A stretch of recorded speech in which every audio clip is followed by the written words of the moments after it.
Serious, Redditors who are citizens of extremely small countries, for example Andorra, Monaco, Nauru, Liechtenstein, etc. What are the advantages and disadvantages? Has anyone ever heard of Bhutan? Pros: the environment. For sure, we are known for our environment. Clean and crisp air. It feels good to live here, and I don't think half the people here realize how good we have it. And I guess free education and healthcare are there too. Free education till high school, and even after that, lots of scholarships are given out, and the population is, guess we don't even make up to 1 million people. So it's not crowded. Cons: it's still an underdeveloped country and we have a long way to go. We basically survive off funds. And I guess this will be a con for some people. There was a proposal to open fast food chains here like McDonald's and all. The government denied it. Oh, and for tourists, it's insanely difficult to get into the country.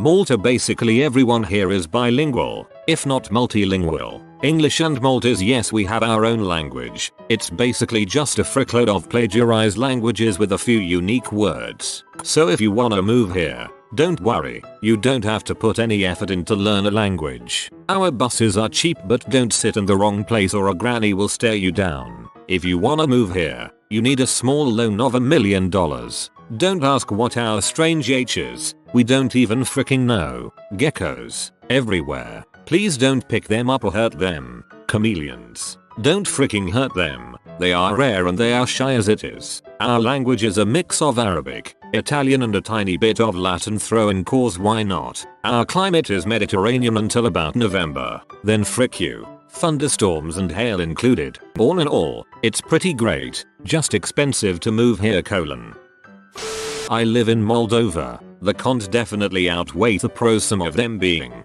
first and foremost, the absolute worst thing is that many top sellers from sites like Amazon and eBay don't ship to your country. This leads to the next point. Due to the limited population and geographical resources, most manufacturers do not open in Moldova, thus you have to pay around 40% more to buy foreign stuff. Increased level of corruption due to lack of interest from other countries. Due to the small size of the country, Moldova is only bordered by 2 countries and doesn't have access to a sea or any mountains. Pros: can't really think any, but if I have to say it, maybe that there are no terrorist attacks.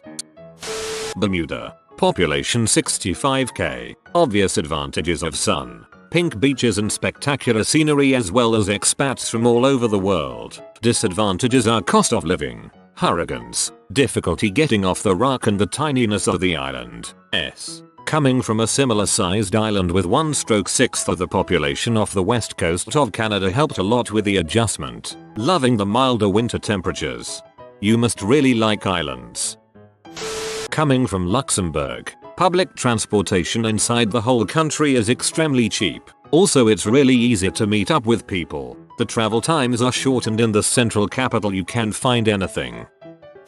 Antigua and Barbuda. Population 100,000. Cons: there isn't much to do besides drink and go to the beach. You can't buy things online and have them shipped here because no online stores ship here. You have to go through a US mail forwarder, which is costly. Shopping locally is even more costly and the selection sucks. High cost of living. Island time is a real thing. People will always arrive to events gatherings late and events never start on time. Pros: island time is also a pro. Everyone moves at their own pace and you can too. It's a small island. We're not in a rush to go anywhere. It might just be the people I hang out with, but few have regular 9-5 jobs, so it's not unusual to find yourself having a beer on the beach with friends on some random Wednesday afternoon. Low crime rate. Low population means everyone knows everyone. Like a small town. Might be a con for some, but I like it.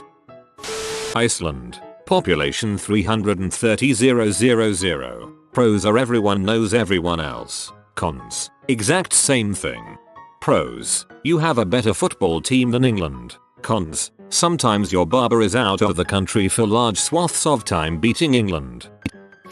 I hail from Guernsey, Channel Islands. Population 60,000. About the same as Greenland or Stourbridge in Worcestershire. It's a British Crown dependency. It is, of course, pretty small. You can drive from one side of the island to the other in about 25 minutes at our national speed limit of 35 miles per hour. You can walk it in about 4 hours. I still haven't learned to drive yet, even though I could have done 5 years ago. We have one town, which we know as town. It's still a bustling metropolis if you come from one of our dependencies. Alderney, Hop, 2000, or Sark, Hop, 500. Given what's been going on in the world, I'm grateful for our politics being pretty boring. We don't have any political parties, and our issues aren't stuff like starting a trade war. It's how to fund a new high school and bitching about the ferry operator. I've been living in Singapore, a big country, for the last few months, and nobody here has heard of it. I have to show it to them on the map,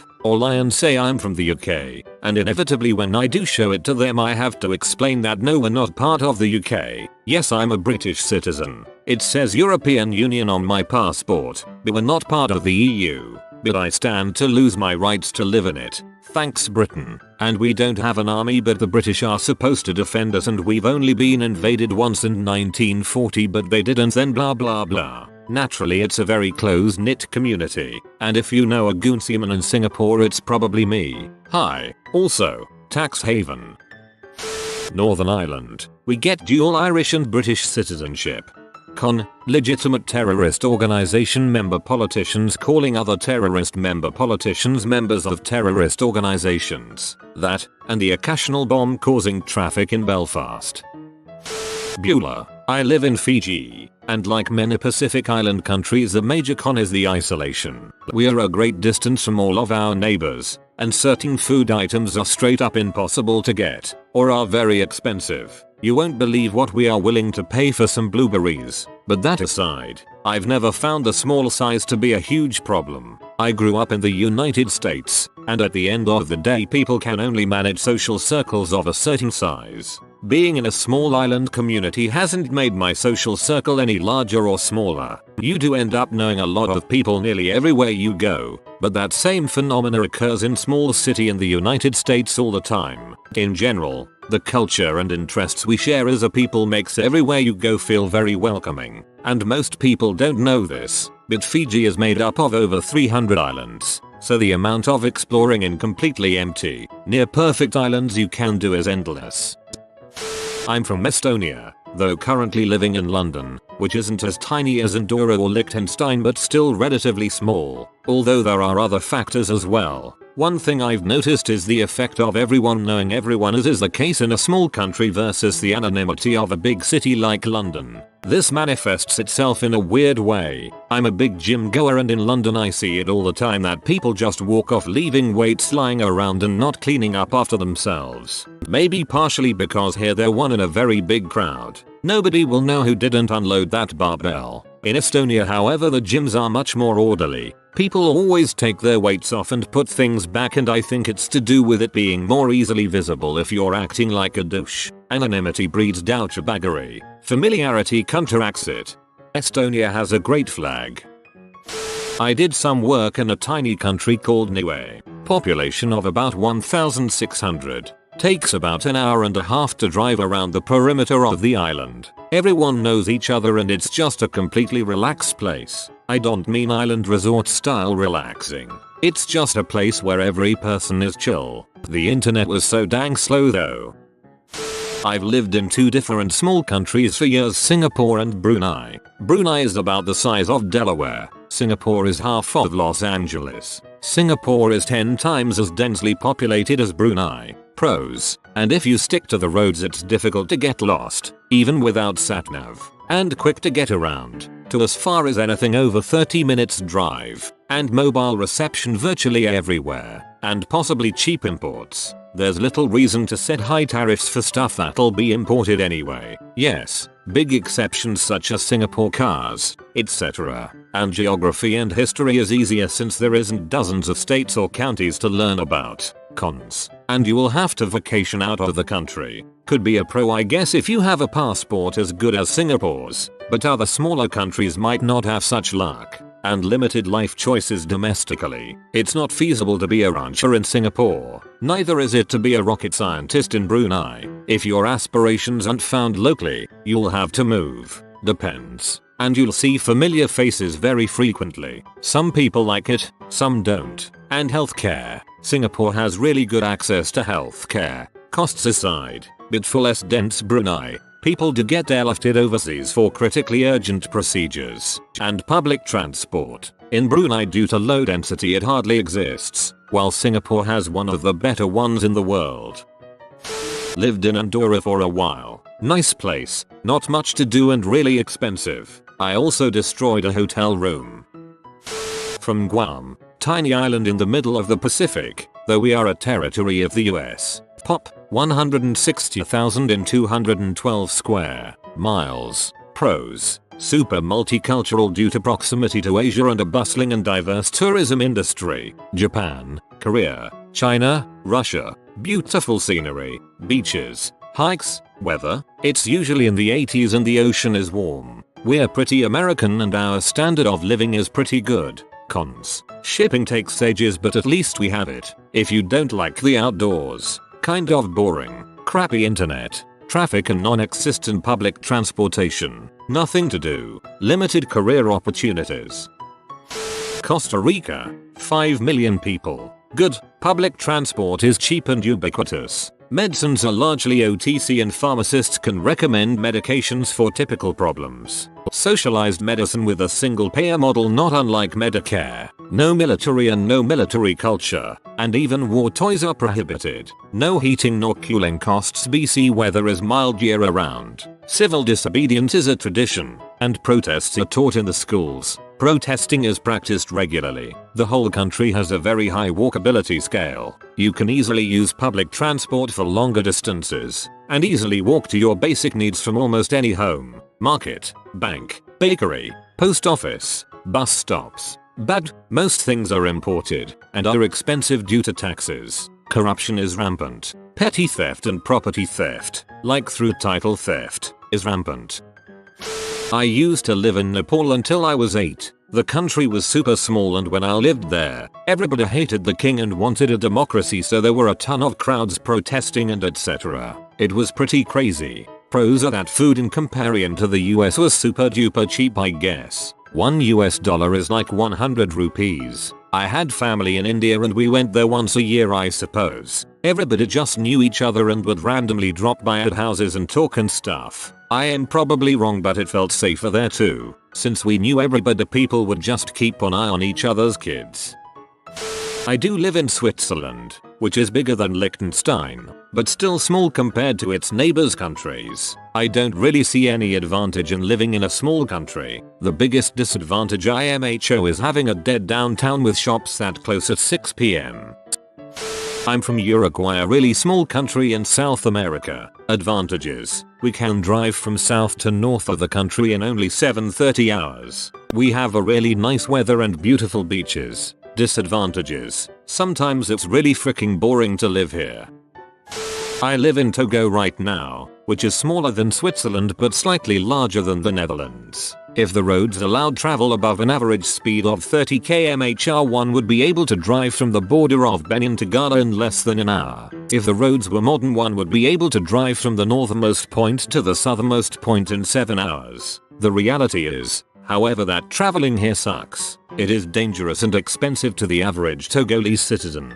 Therefore, many people only rarely visit outside their cultural region. Because of this, Togo feels like a much larger country culturally. I'm coming from the Midwest US. There are 4 or 5 major cultures, languages that each have their own customs and distinct personalities. Also, because Togo is long and skinny, it has a few different climate zones, with the south being hot and humid but not rainy, the central part being more rainy and frosty, and the northernmost part being dry savanna. People here understand Togo is small because they have been told so, and they've seen maps. But the majority of people will never fully grasp the vastness of the US or the world. It's hard to state the advantages or disadvantages of it being small because it's an underdeveloped West African nation, so there are mostly just disadvantages. I will say that it's really neat to be able to drive for 3 hours and arrive in a place that has a different climate, culture, language, food, and resources than the place you left.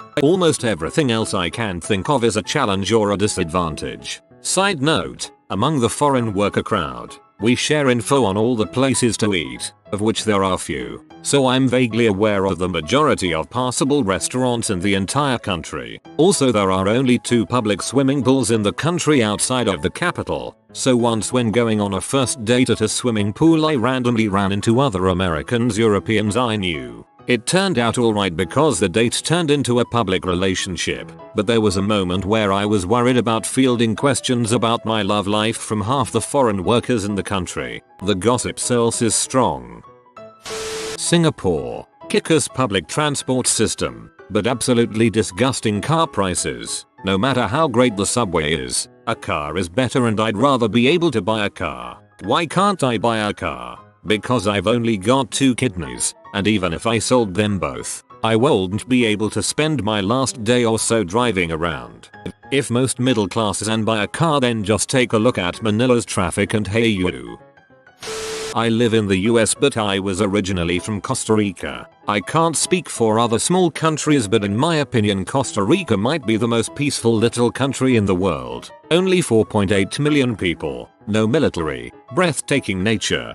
Theft is kind of a problem here but mainly in San Jose, the capital of Costa Rica, but other than that it's fairly tame. The locals are friendly and majority of them would give you the shirt off their backs if you really needed it. Most places you can leave the doors unlocked as you sleep because it's so chill there, and it's so easy to get laid if you're American. A lot of Costa Ricans seem to have a fetish for Americans. Don't know why.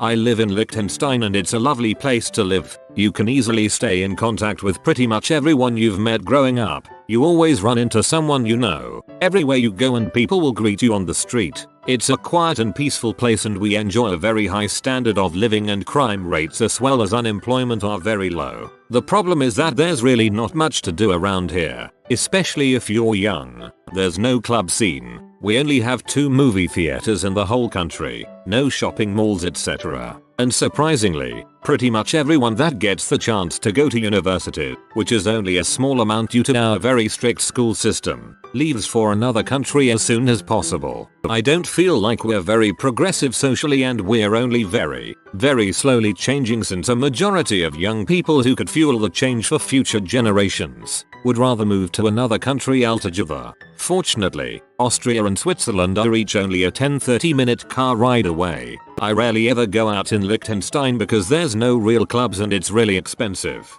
Take a 20-minute bus ride to Austria and you've got decent opportunities to party and you pay only half as much for drinks. I love it here but there's a reason pretty much all of my friends are traveling the world whenever they can and I myself am leaving for Asia next week.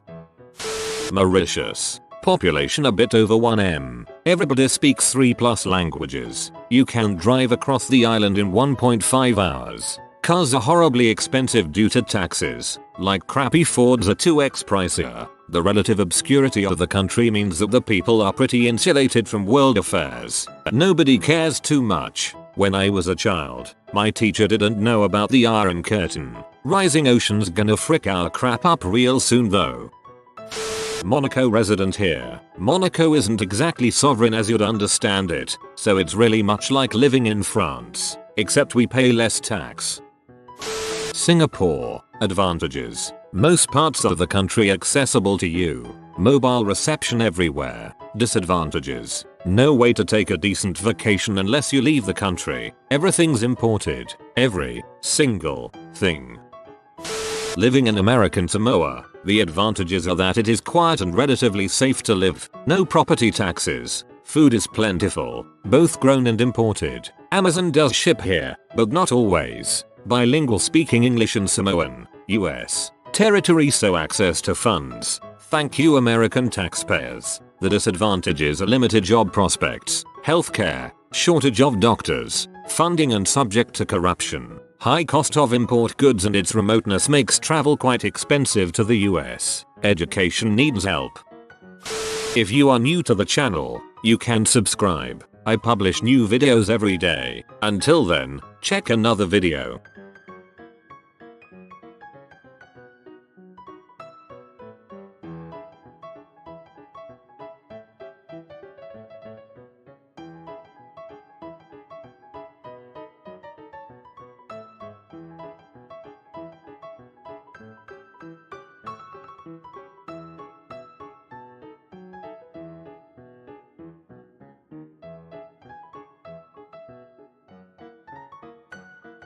Bye for now.